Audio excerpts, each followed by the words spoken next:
예, 오늘 123 말씀은 누가복음 5장에서부터 6장까지 말씀입니다. 5장은 예수님께서 이제 제자들을 모으는 장면에서 시작합니다. 그래서 어부였던 베드로부터 시작해서 또 그의 형제들 또 레위들을 부릅니다.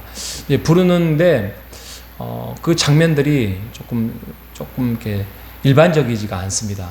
그냥 오늘날로 말하면 우리가 지금 오늘날 예수님이 이 땅에 오셔서 우리 기준에서 우리가 생각하는 대로 예수님을 부르신다면 교회에 오셔서 말씀을 선포하시고 또 설득하시고 가르치시고 하면서 내가 진정한 예수님의, 나는 진정 하나님의 참 아들이다, 내가 예수다, 그렇게 성경 공부나 이렇게 했을 것 같은데 우리 생각이죠. 근데 그 당시에도 그 나름대로의 종교 지도자들이 있었습니다. 뭐 제사장도 있었고 바리새인도 있었고 서기관도 있었고 율법에 능통한 사람들이 있었는데 예수님은 일반적으로 부르지 않고, 예를 들면은 오늘 레위를 이제 불렀던 장면을 보면은 그 레위와 함께 식사를 하러 갑니다. 식사 자리에. 근데 그 당시에 유대 사회에서 레위는 옛날로 말하면 친일파죠. 우리나라로 말하면 친일파인데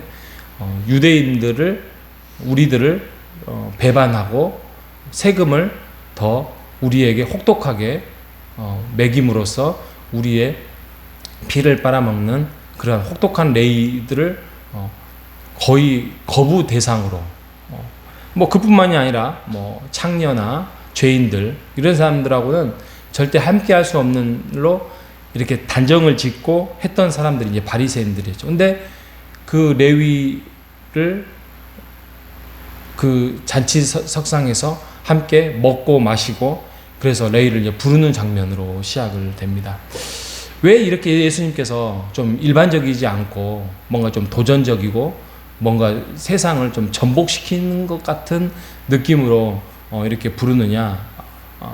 그것은 예수님께서는 오늘 5장 마지막 제줄에 말하면 새 포도주는 새 부대에 담는다라는 것입니다.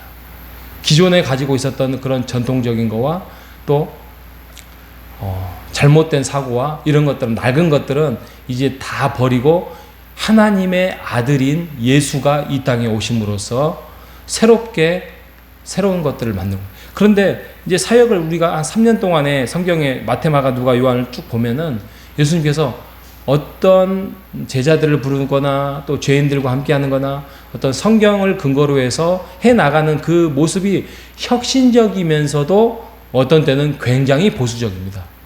보수적이에요. 왜냐하면 이제 예수님을 알게 되었어요. 예수님을 깨닫게 되었어요.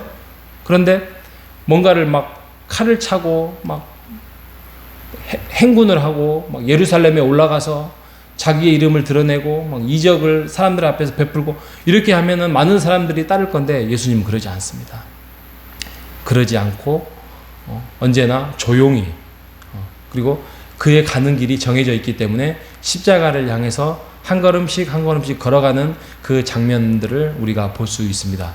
그 모습을 보고 제자들이 실망도 했겠지요. 그리고 답답도 했겠죠.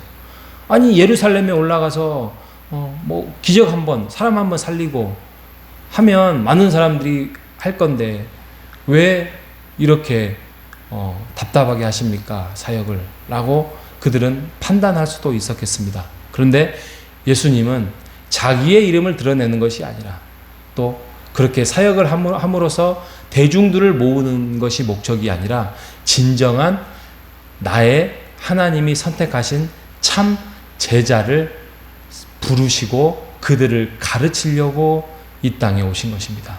그리고 진정한 그 제자를 하나님의 백성으로 만드시고 그 사역을 예수님의 사후에 이어받게 해서 교회를 세우게 해서 그 사역을 세우게 하기 위함으로 이 땅에 오신 것입니다.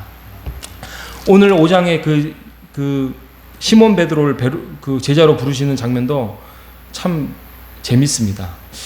우리가 오늘도 금방 아침에 읽었지만 그냥 시몬 베드로가 이렇게 어부로서 이렇게 물고기를 딱 잡으려고 했더니 한 마리도 못 잡았어요. 그랬더니 예수님께서 이곳에 가서 이곳에서 하지 말고 저곳에 가서 물고기를 한번 해봐라. 그러니까 우리가 밤이 맞도록 했는데 안 됐습니다. 근데 A라는 장소에서 된다고 안 됐는데 왜 B라는 곳에서 되겠습니까? 근데 B라는 곳에서 물고기가 차고 넘치도록 됐습니다. 근데 이런 내용을 보고 와, 주님 진정한 하나님의 아들입니다. 나는 죄인입니다. 나를 떠나소서라고 갑자기 베드로가 확 뒤집어지는 장면이 나옵니다. 우리가 이성적으로 봤을 때는 이거 뭐 별일도 아닌데 이렇게 시몬 베드로가 갑자기 나는 죄인입니다 이렇게 나올 수 있겠느냐라고 우리가 볼 수 있는데 이게 각각의 예수님이 제자들을 이게 접촉하는 장면이에요. 그러니까 베드로가 어부였잖아요. 근데 그 어부로만도 수십 년을 했을 거 아니에요. 어렸을 때부터 직업이 어부였으니까. 그러니까 어떻게 보면 물고기를 잡는 전문가죠. 그래서 오늘은 되겠다, 오늘은 안 되겠다. 그런데 분명히 됐을 거라고 많이 잡을 거라고 생각을 해서 전문가적인 식견으로 했는데 안 됐다는 거예요. 근데 갑자기 예수라는 청년이 나와서 아니야, 이곳이 아니라 저곳이야. 그러니까 아이고 내가 이 일로 인하여서 수십 년을 밥 벌어먹고 살았는데 이곳이 아니라 저곳은 더 안 됩니다 라고 했겠죠. 근데 해라 했더니 됐단 말이에요. 놀랬겠죠. 아니 내가 수십 년을 전문가로서 살아왔는데 이게 아니라 이곳이라니. 근데 이곳은 절대 물고기가 잡힐 수 없는 곳인데 이곳에서 물고기를 잡게 하시는 그 말씀, 그 능력, 진정한 하나님의 아들. 그러니까 이게 접촉점이 각각 다 부르는 장면들이 달라요. 그래서 베드로가 그 놀라는 장면을 보고 그의 형제들도 가고 또 알리고 그러면서 이제 모든 것들을 버려두고 베드로의 육지를 대고 모든 것을 버려두고 예수를 따랐다라고 베드로의 사역이 시작되고 있습니다. 여러분 예수님을 만나셨죠? 여러분 만나셨으리라 확신합니다. 어떻게 만나셨습니까? 혹시 어떤 계기로 예수님을 만나셨고 또 예수님이 오늘도 하나님의 아들이고 진정한 나의 구세주고 또 이 세상에 하나님은 진정한 나의 이 세상의 창조주 아버지임을 고백하고 살고 계십니까? 우리가 이 일을 늘 체크하고 점검을 하셔야 됩니다. 아, 나는 구원을 받았습니다. 나는 직분이 무엇입니다. 나는 30년 동안 다녔습니다. 나는 평생 다녔습니다. 이것이 중요한 게 아니라 늘 하나님은 나의 아버지시오. 예수님은 나의 구세주입니다.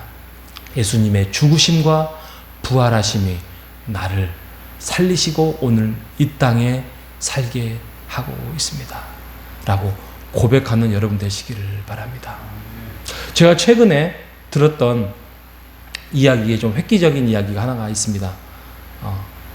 제가 어떤 교회에 어떤 장로님이 큰 교회예요. 굉장히 큰 교회예요. 제가 이름을 말씀드리진 않겠습니다. 큰 교회 장로님이 그냥 사석에서 했던 말들인데 그 안에 담임 목사님도 계셨고 근데 이런 말을 했답니다. 나는 내가 수십 년을 다녀봤는데 예수님의 부활을 잘 믿어지지가 않아요. 이런 말을 했답니다. 여러분 예수님의 부활을 믿으십니까? 그 말에 담임 목사님이 충격을 받으셨습니다. 어떻게 보면 수년 동안 또 10년 이상을 함께 당회를 함께 했고 말씀을 같이 나눴고 설교를 했고 심지어는 또 장로님이 됐다는 것은 노예에다가도 신앙 고백도 했고 했는데도 불구하고 이게 그런 말들을 했다는 것에 대해서 본인의 어떤 삶, 그 목사의 정체성에 대해서 충격을 받았다고 합니다. 지금도 그 일이 진행되고 있는데 그 말을 들으면서 우리를 돌아봐야 되겠구나. 내가 교회를 오래 다녔다고 해서 혹시 나도 이런 바리새인과 서기관처럼 어떤 전통과 잘못된 사고와 습관에 젖어서 내가 신앙생활을 하고 있지는 않는지 다시 한번 여러분 점검해 보시는 여러분 되시길 바랍니다. 누가복음을 읽으면서 진정한 예수님이 하나님의 아들이요 우리를 이 땅에 오셔서 우리를 유일하게 구원자로 이끄실 수밖에 없는 그분이라는 것을 고백하며 누가복음 안에서 우리가 진정한 구원자의 삶을 살아가는 우리 모두가 되시기를 주님의 이름으로 축복합니다. 하나님 아버지 감사합니다. 베드로를 부를 때에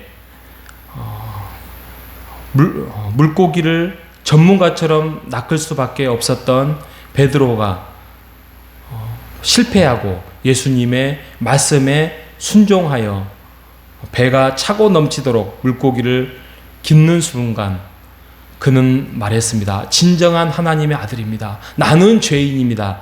라고 고백했던 이 베드로의 고백처럼 하나님, 우리도 과거에 예수님을 하나님의 아들로 고백하며 신앙의 삶으로 살아왔던 것들을 우리가 다시 한번 점검하여서 우리가 우리의 신앙이 식어가고 있든지 아니면은 어떤 종교적인 타성에 젖어서 살아가고 있지는 않는지 다시 한번 삶을 점검하고 진정한 하나님의 진정한 아들로서 예수님의 제자로서 그 길을 걸어가는 자가 될 수 있도록 인도하여 주시옵소서. 사명자로 우리를 부르셨사오니 우리가 그 사명을 잘 감당할 수 있는 교회 안에서 그 사명을 감당할 수 있도록 힘을 주시고 능력을 주시고 순종함을 허락하여 주시옵소서. 오늘 하루도 말씀으로 하루를 살아갈 수 있도록 힘을 주시고 능력을 더하여 주시기를 바라오며 살아계신 예수님의 이름으로 기도합니다.